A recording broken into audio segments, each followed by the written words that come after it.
Well, lunatics, we're live. And normally this is the part where I awkwardly talk to my co-host, Hot Mike number 3, for a couple of minutes and then introduce the show. But today could be the day. I mean, we have to vote on it. We're going to have to vote on whether or not we're tearing down the Hot Mike number 3 statue.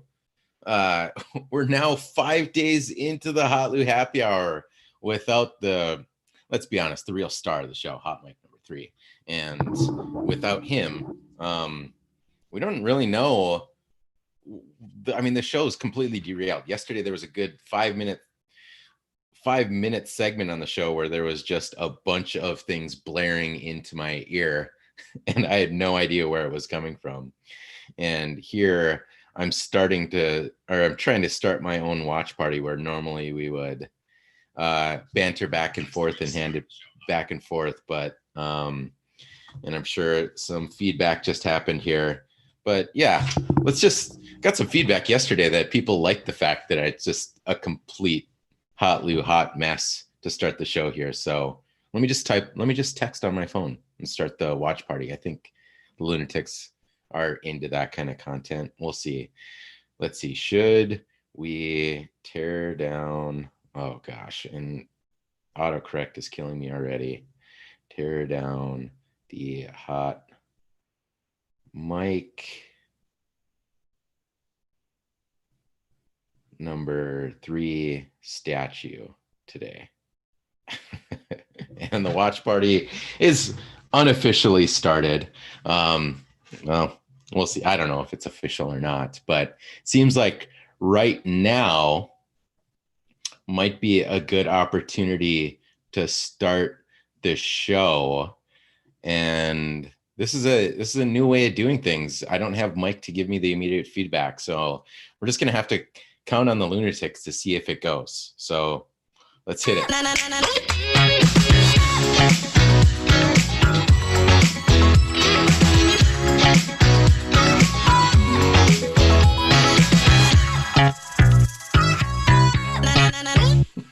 I have no idea if the music went through, so lunatics, please leave a comment. But welcome to hotlou Happy Hour. I am your host, Louis Romowski, or somewhat destructively known as hotlou. And here we have yet another day where we've got statues crumbling. So we've got a handful of things to talk about, in particular about one statue. But now I'm going to start a poll here in the live hotlou.com feed here too. But should we tear down the Hot Mike number 3 statue? Yes, no. We just want him back already. Let's see what the lunatics have to say about this whole thing. But maybe you've seen in the news, and Mike and I have talked about it, but pretty much nobody is free here at this point, because as we've talked about, Abraham Lincoln hasn't been safe in this mess, but now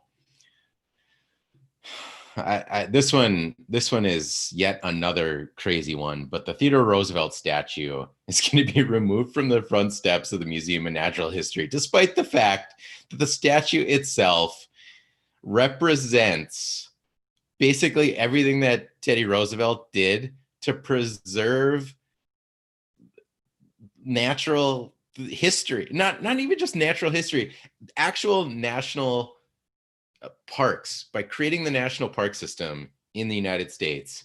And in this statue, you can read it here for yourself, lunatics, but the statue itself featured the nation's 26th president on a horse with a Native American man standing on one side and an African man standing on the other.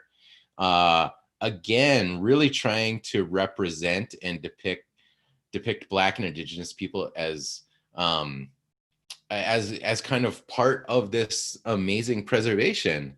And yet the argument is that it depicts them in a subjugated and racially inferior. I presume because they also aren't on horses. I don't really follow the logic there entirely, but given that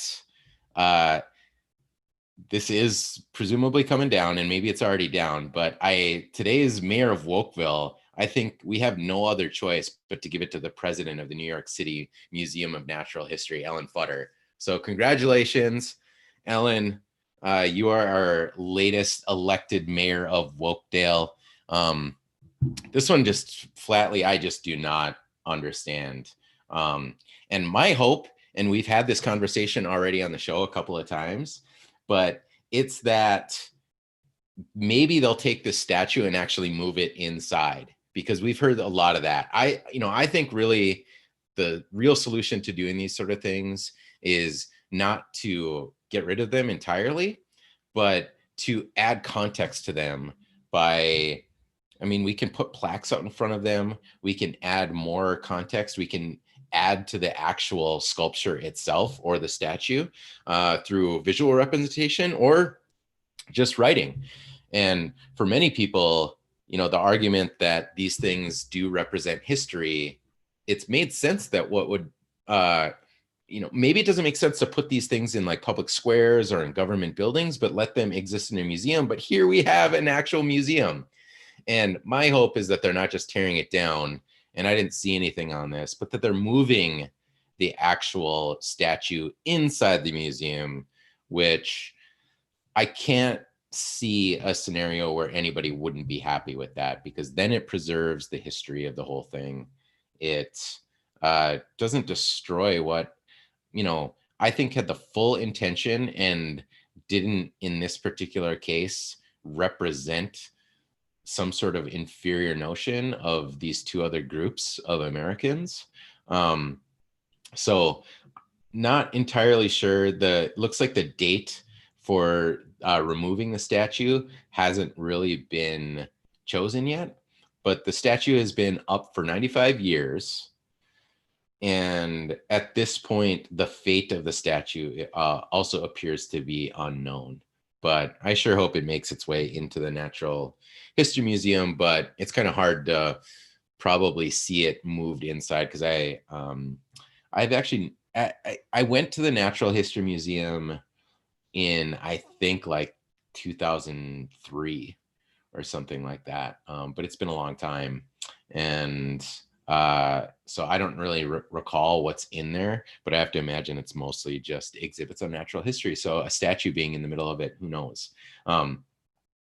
But I just can't I can't wrap my head around but the both sides of this. One, somebody being upset about this, thinking that it's actually some sort of affront to these groups of Americans, when really I think that's a deliberate misinterpretation to feel woke. And then on the other side, to just succumb to that without actually expressing what it is intended. Because if we get into this cycle of just allowing other people to tell us what we mean by our own actions and our words, feels very dangerous to me. And that can be in the form of a statue, that can be in a form of, just plain words. It can be in the form of actions. And I think, the real loss here is just the complete loss of intent.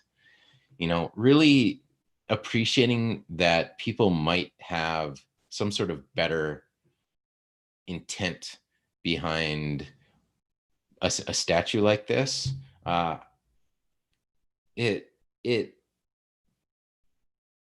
think that's where the conversation really needs to start.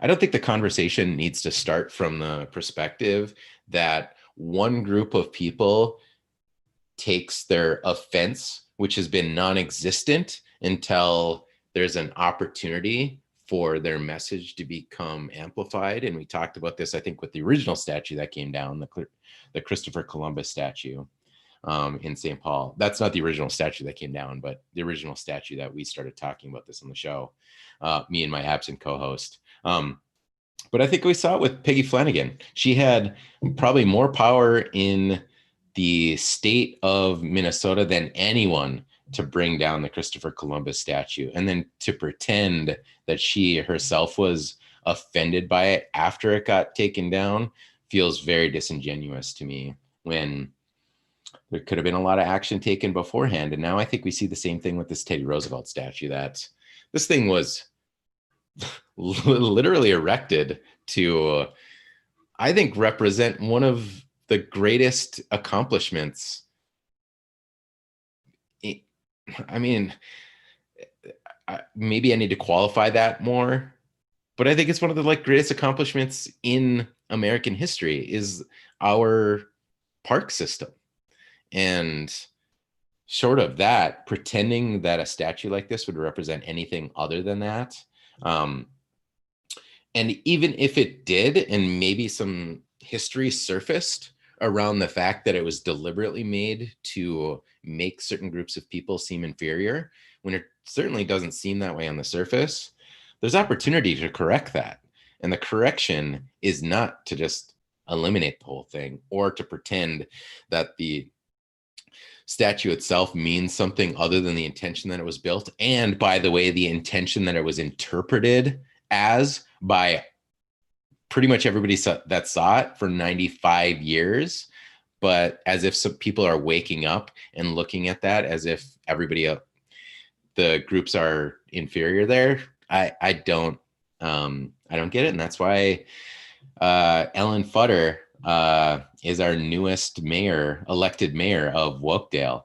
And I hope you guys like this segment, because I'm kind of enjoying doing it. And who knows how much longer we get. And some of the results are coming in. I'm sorry to say, I don't think Mike's able to watch the show.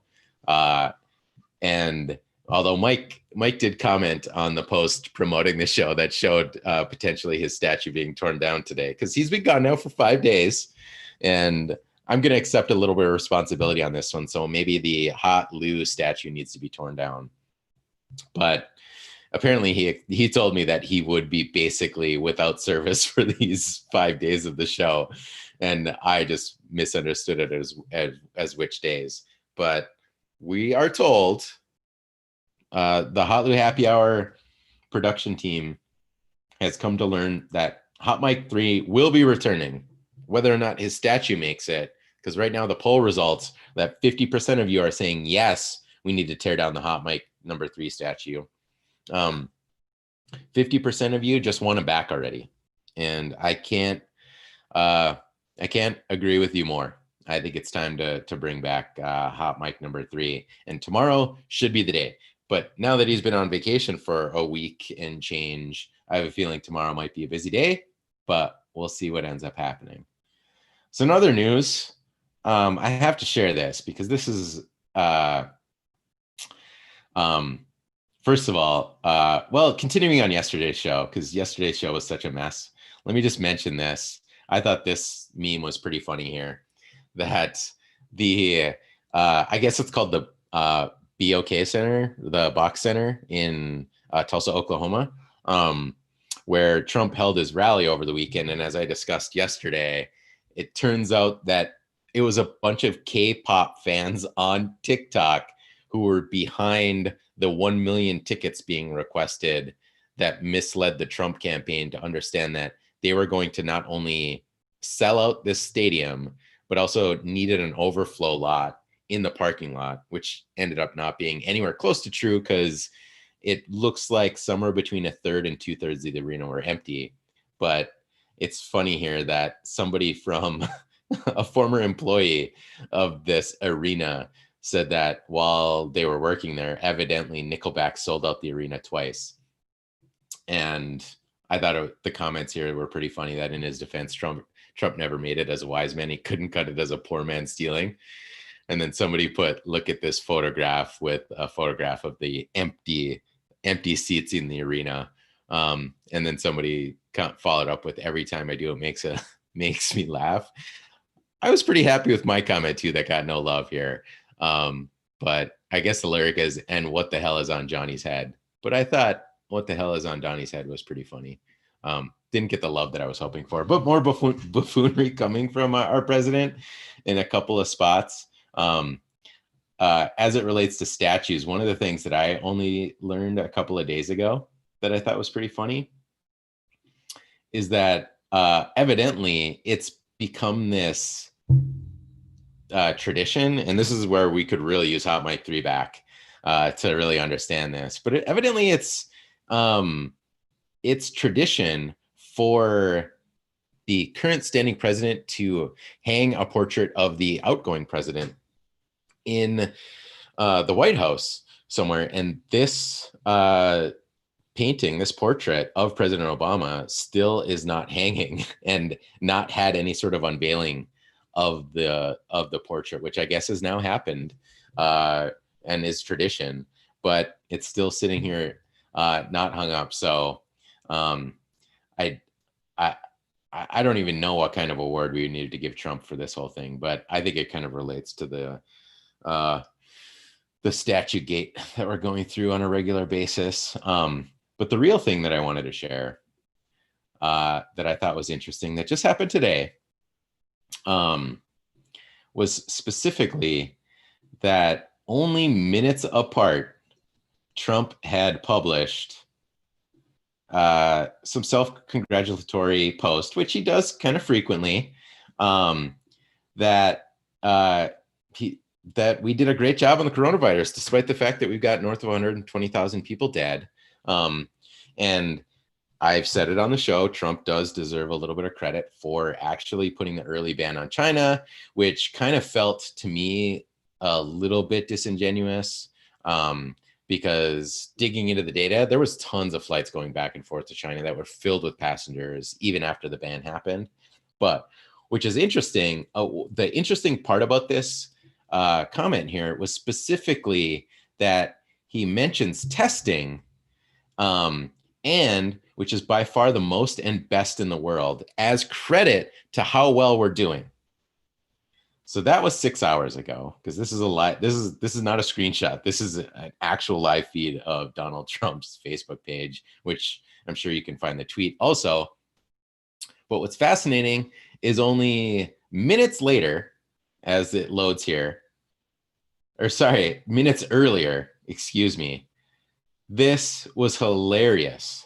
That Trump said cases are going up in the US. And he said this a few days ago, and we talked about it on the show, maybe last week or something, that the only reason the tests or the cases are going up is because we're testing more. And he's softened this message a little bit, but last week he said something along the lines of, if basically we need to stop testing so we can show fewer cases. So in the matter of minutes apart, he both credits the fact that we are leading the world in testing in what makes it such a great response, while also at the same time suggesting we just need to test less so we have fewer cases. And if this weren't a lie about, if this were a lie about how many people were at the arena for his campaign or at his inauguration, which he lied about, fine.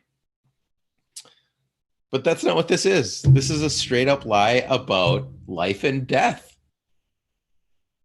I mean, it's life and death that we're talking about here, which here, maybe we need to start another poll. All right, I'm going to show them. Looks like nobody wants to tear down nobody wants to keep the statue of Hot Mic number 3 up.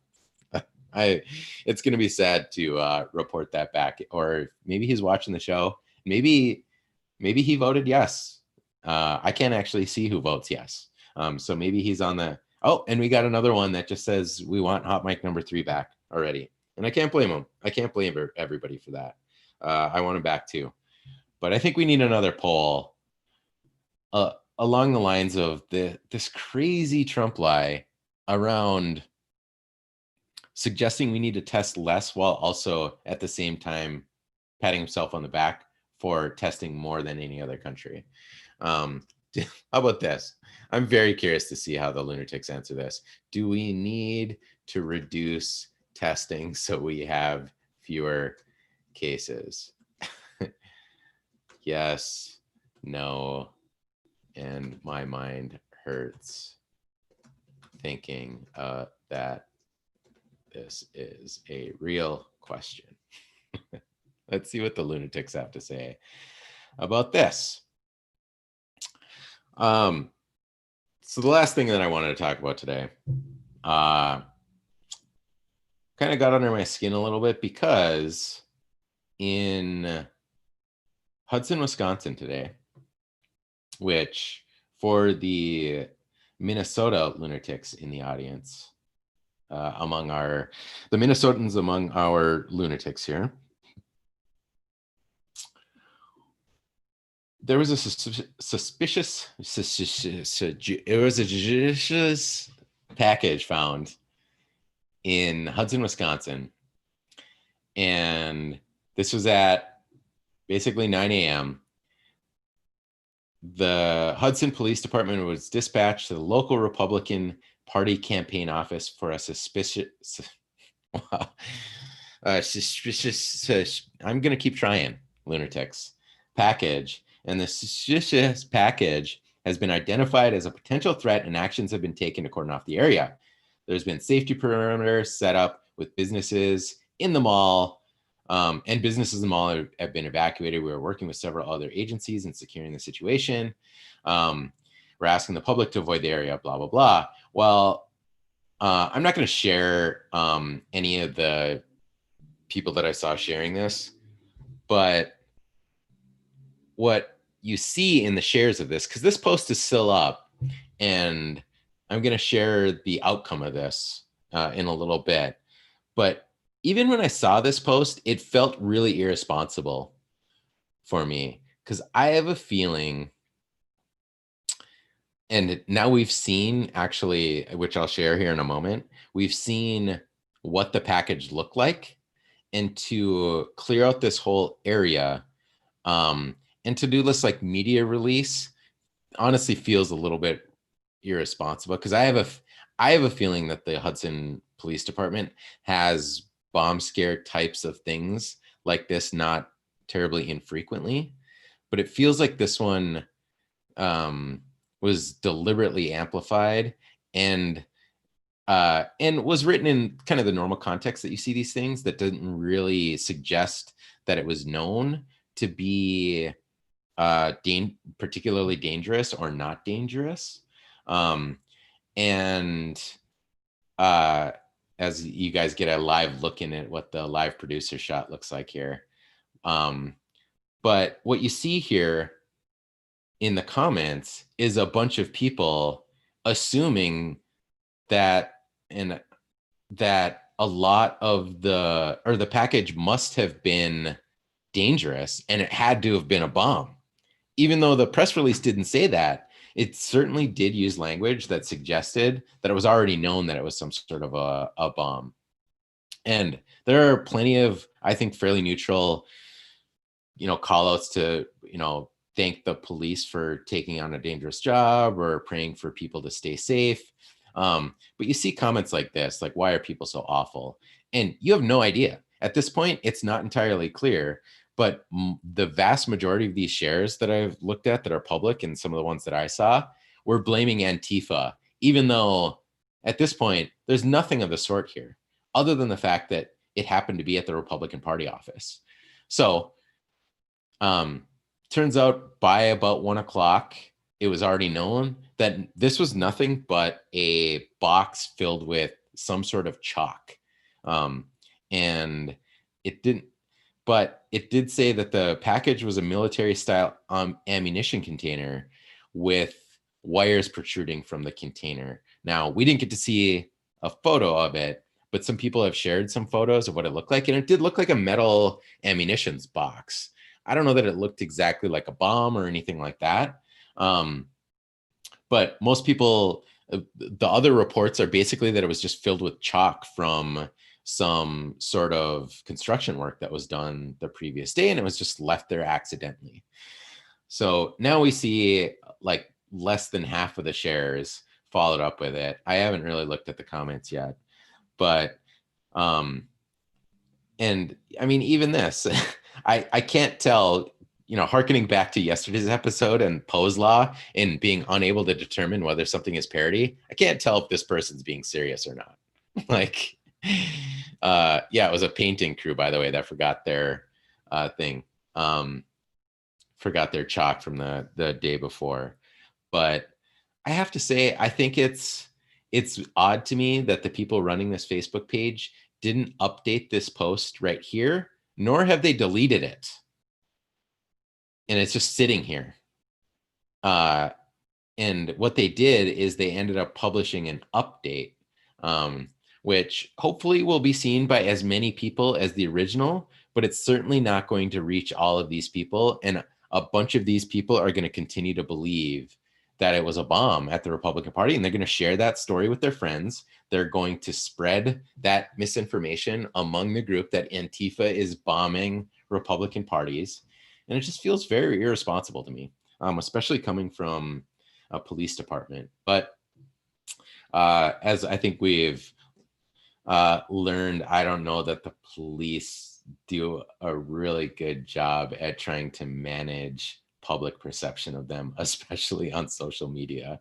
But if you're part of the Hudson Police Department and you want to reach out to me for some help on how you manage that, I'm happy to help. Just let me know.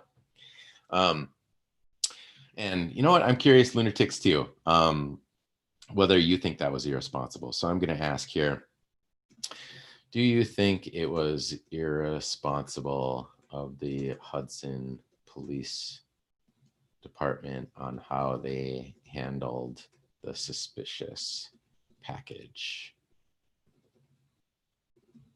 situation today? Oh boy. Oh, come on. And we'll go yes, no, or let's just throw a don't care in here, see what the lunatics have to say. Yeah, I'm pretty curious what your thoughts are on this, lunatics, because that one to me, that's the kind of stuff I think anything. And one of the thoughts that I had today on this is that I generally,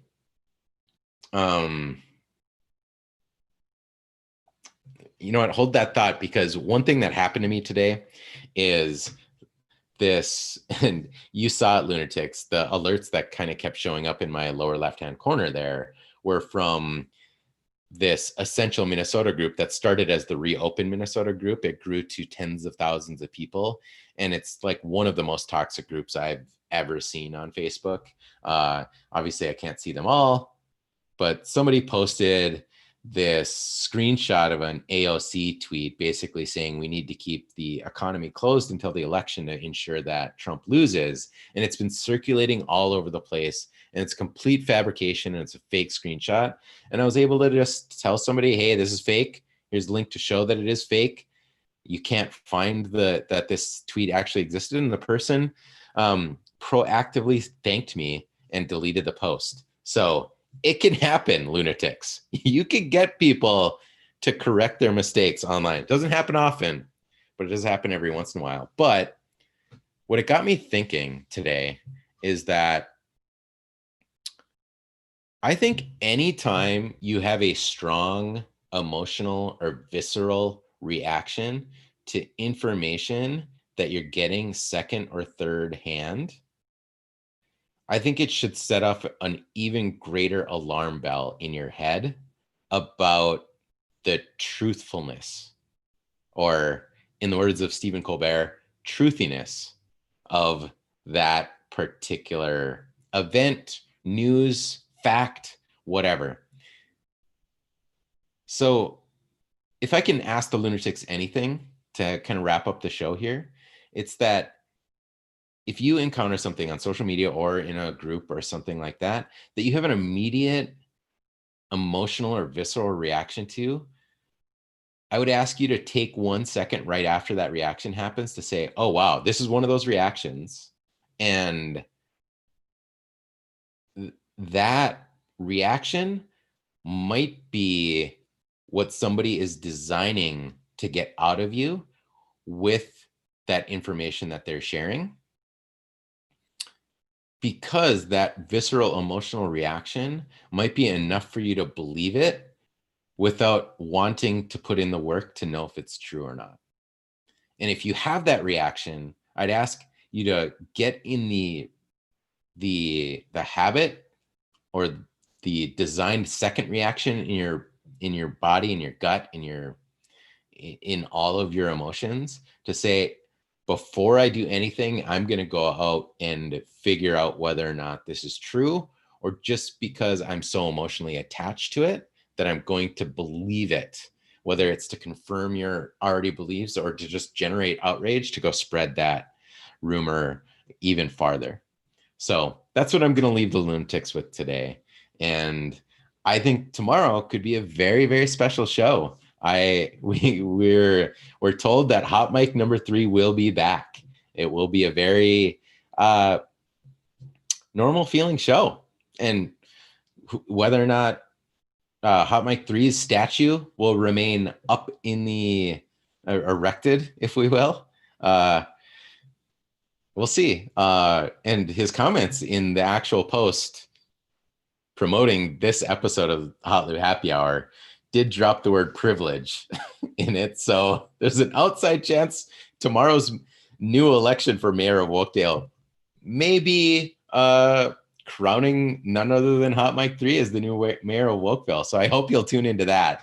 Plus, Thursday's show should be the most interesting show in terms of design and how we put it all together that we've ever done. And by we, it's probably just going to be me. And then on Friday, we're hoping again to have Best Christmas Ever founder Don Leemantynen to join us to talk about Best Christmas Ever and where they're headed for the rest of the year and what an amazing organization that is. So I hope you'll tune in for that. But for today, I want to thank all the lunatics for tuning in. I am your host, Hotlou. This has been Hotlou Happy Hour, and we will talk to you tomorrow.